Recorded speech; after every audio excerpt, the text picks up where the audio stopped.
Welcome to Savvy Business, Life Unscripted, with your host, Christina Rivera, where our guests share their wisdom and valuable business tips, empowering our audience to expand their personal potential. Hi, Dr. David Oxley. Welcome to Savvy Broadcasting, Life Unscripted. I'm so grateful to have you here this wonderful evening. Thanks for sticking it out and out through those couple of technical difficulties we had. But I'm grateful to have you talk about reinventing careers with your new book, A Career Carol. You've taken a whole new twist on an old story and brought it to a new spin on it. And that's, I'm fascinated to have you chat with our audience and share that. But before we go there, just share what even prompted you to write your book. It was born a little bit out of frustration. Both Dr. Schuster, Helmut Schuster, and myself spent a lot of time coaching and investing with young entrepreneurs. And particularly through the pandemic, there was an awful lot of anxiety and uncertainty about whether or not they were going in the right direction. And we talked a lot about how do we help them. And a lot of the existing literature is really about how to get a better job, how to interview, how to have a nice resume, how to figure out how a company works and leverage it. But insofar as trying to figure out whether you're on the right path, whether you personally are finding something that is that balance between fulfilling and rewarding financially, there wasn't very much. So we about a year and a half ago said, we must write this and we must make it fun and entertaining and somehow a little bit different. Well, yeah, and that's great that you did that, because it's true. I think, and also tell me if you've had the same experience. Not the same career you start with ultimately always turns out to be the career you end up with later on. Sometimes you'll have several careers in your working life, and that's okay. I remember my mom saying as a kid, you should have one career and then you'll retire eventually many, many moons from now and get to live your golden years. But, you know, sometimes a new career can be this fantastic way to end, or not end, but have your golden years be exciting. I mean, who just wants to sit on the beach with mata cattails forever? Well, there's something to be said for that. Let's not, I'll put that to one side for a moment. But I think what you just said, I think is right on point. We have a lot of societal pressure on us to get a good job, right? A well-paid job, and whether it be family, friends, it's all well-intended. I don't mean to suggest that it's somehow not well-intended, but the pressure on us, particularly in our late teens and early 20s, when we're getting into the job market, is very much to get, to aim for the best possible brand, the best, highest salary, and it's all about comparing yourself to others, and we get really wrapped up in that for a lot of years. And when you think about how people talk about jobs, it's about, well, I get paid X and I got a bonus and I'm going to get a promotion. But when you talk to anyone towards the end of their body of work, 30, 40 years in, they never talk about how much they made. They never talk about promotions. They talk about the relationships, the people. And then if you really dig deeply, they talk about adversity, overcoming adversity, and whether they fought for something, whether they strive to achieve something difficult. And it's interesting. So our definition of career is more the latter. It's about being able to survive those big crises that life throws at us, as opposed to writing a good resume and getting a good job. That's not to say that there are some skills there that you need to navigate or pick up, but they're a little bit, in a way, they're a little bit easier to pick up than these bigger ones, that if you get them wrong, you end up with a very, what we call an existential crisis, a point in your life where you start to wonder, what's this all about? Why am I bothering to do this? It all seems like it's, a futile effort. That's so true. And you mentioned something very important. That was really, when you look back at your whole working career, it's really about the relationships you've built and, the good times, the bad times, as you said, some of the adversities you've gone through. But I think what you'll remember more than anything is some of the friends and maybe some of the enemies that you've had over the years, but also some of the lessons that you've taken away and grown as a person through all these events and work events. And so that was the inspiration behind A Career Carol. We were talking about, well, what are the big existential crises you face? And we had done some research. We are a little bit nerdy social scientists. We try to hide that, but we have that component to it. And we've both spent a lot of time leading human resource functions in big companies. But it was really these conversations with the next Gen Z talent during the pandemic where we said there's something missing here, because really it's these crisis of identity almost that people are struggling with. And rather than label people somewhat unhelpfully, we thought, well, let's do something constructive and start to talk about, well, look, these are quite natural things. Actually, when you do all the research, you think about human life over 40, 50 years, you go through different phases. The transition from being a student and a dependent to becoming independent and getting a job come at the same time. There's an awful lot going on in your life when you make that transition. And then 10 years in, sometimes you get trapped and you don't know how you got trapped, but all of a sudden you're in a unfulfilling job and you're thinking, well, how did I get here? This was not intentional. I always have that mental picture of Office Space, the movie, and the guy in that and the stapler. And then beyond that, there's getting overtaken with a big business reorganization and being made redundant or something. And a lot of people will say it was a big surprise. We have a different perspective, which is that actually it may have crept up on you, but it was probably predictable if you were really watching and you were really vigilant. And then finally, navigating and staying on a moral path, which is interesting. A lot of people we've talked to say, oh, there's a lot of high profile people.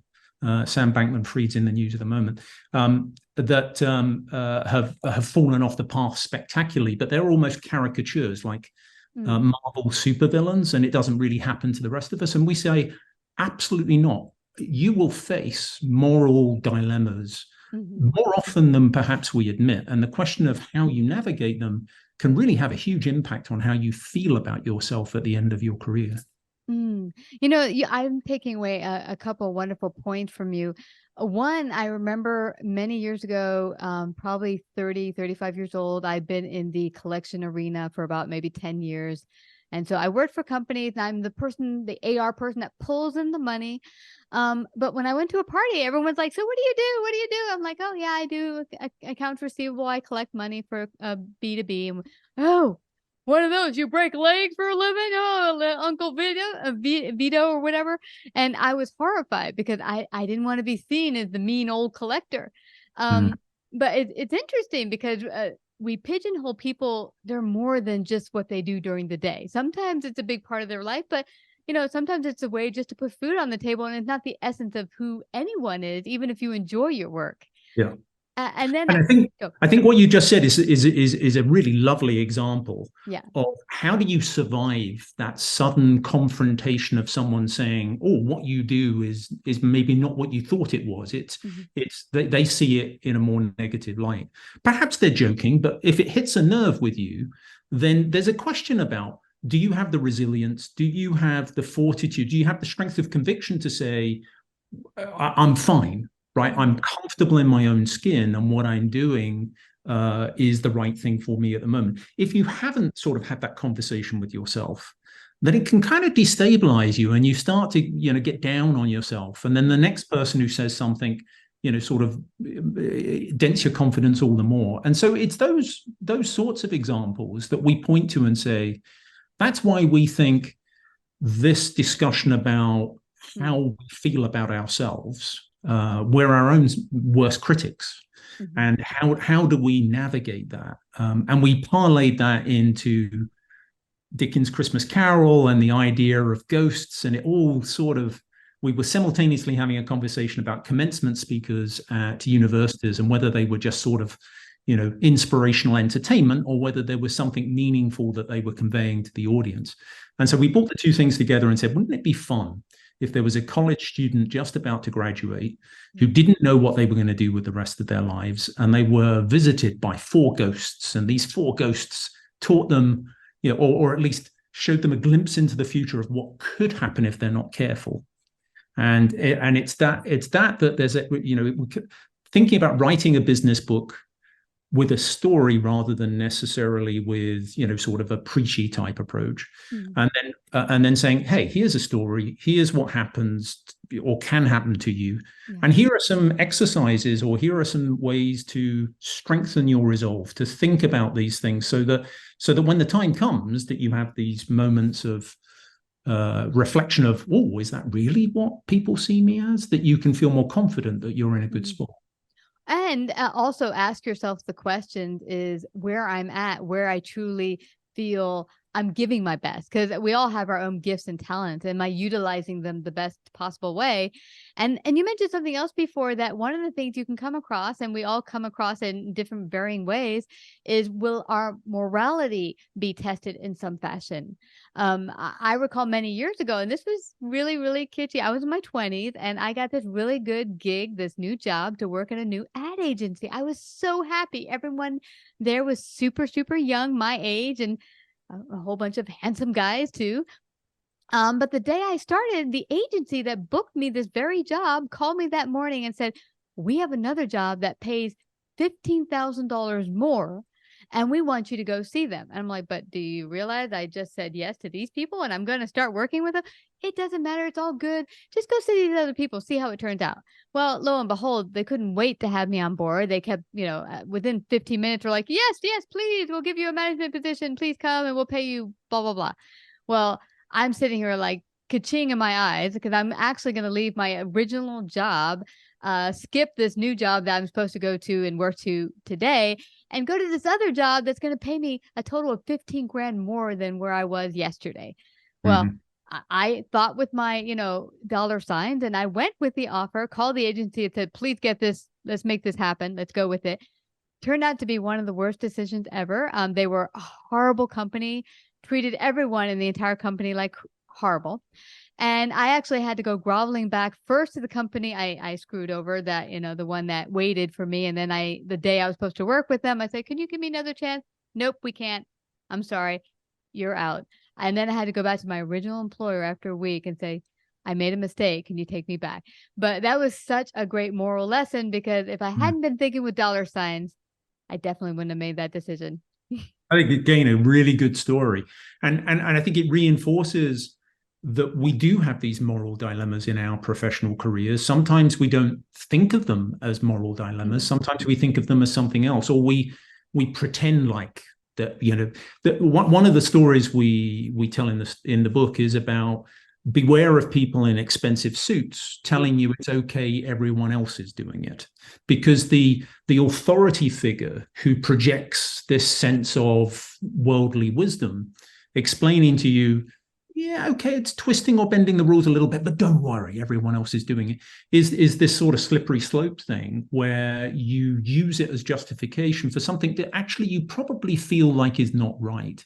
And one of the things that has become very prevalent over the space of the last 6 or 7 years, well, actually probably 10 or 20 years, is this sort of fake it until you make it mentality.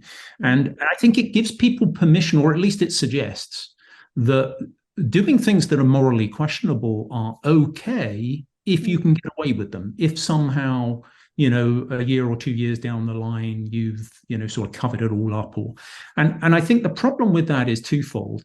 The first is that we could be victims of that. Again, we go back to the cryptocurrency stuff and go, well, possibly that was what they were thinking. And we could have been a victim of that. So, it's not a victimless decision if it goes wrong. But secondly, I think you are your own worst critic. And I think, just like your example, if you make those decisions too often, your tolerance for making questionable decisions starts to get bigger and bigger and bigger. And then at some stage in your 50s or 60s, you look back and you regret those things. You look at the reflection in the mirror and say, oh gosh, I really did screw up, and that's not really the person I wanted to be. And that can haunt you. Going back to my Christmas Carol fable, that can haunt you. Yeah, and you definitely don't want to be at the end of your life going, oh, look at all these mistakes I made and I didn't learn from them. I continue to make similar mistakes. And you mentioned something about the faking to making, and I've had a conversation with my husband recently about that whole idea. I think where it can benefit is if you have the goods already and maybe just not the experience on the resume.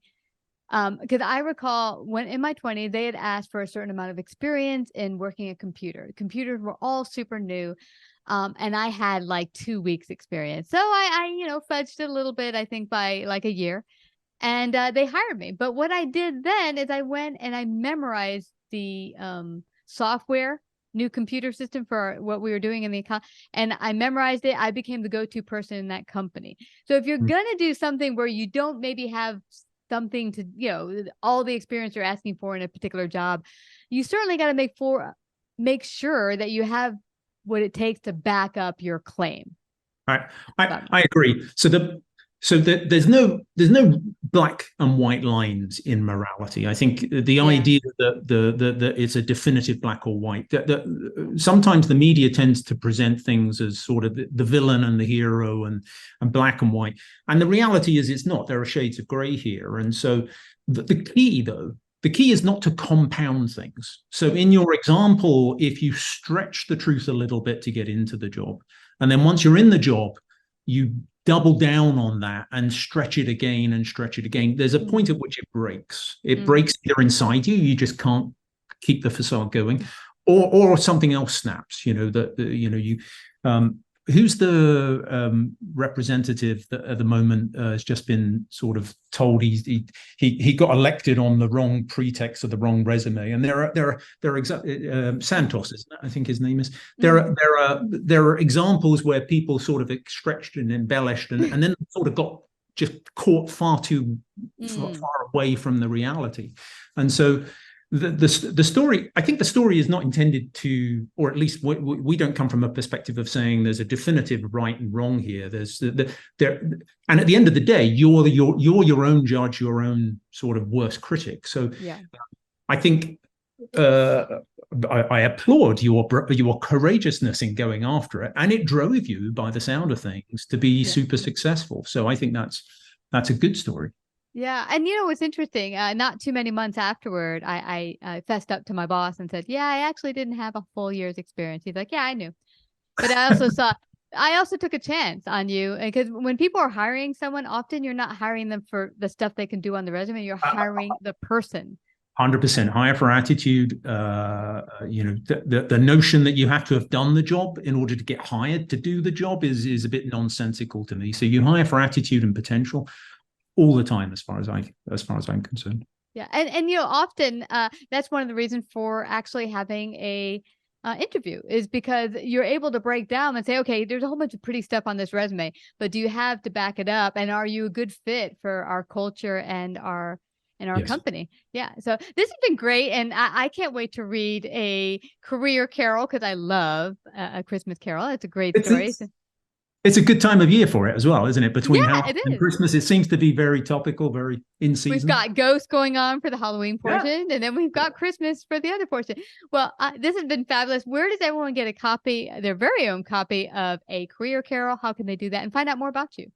The book is available on Amazon. It's also available via our publishers, Austin Macaulay, and all of the good places to buy books. So wherever you normally buy your books, particularly online, you'll be able to find it. You can get more information about us at careercarol.com, acareercarol.com. So the booktitle.com. And we're on LinkedIn, and we're on Instagram, and we're on all of those platforms. So you can find us with a quick Google search.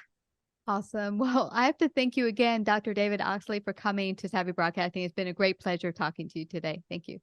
Thanks, Christine. Looking for a hilarious read? Well, check out my latest book, My Crazy Roommates. The names have been changed to protect the deranged. Step into the wild and unpredictable world of young adulthood in the heart of New York City. Brace yourself for a roller coaster ride through the trials, tribulations, and hilarious moments of shared living spaces with a colorful cast of characters. Fasten your seatbelt and get ready to laugh, cringe, and maybe shed a tear as you delve into the pages of My Crazy Roommates. So get your copy today, available at Amazon.com.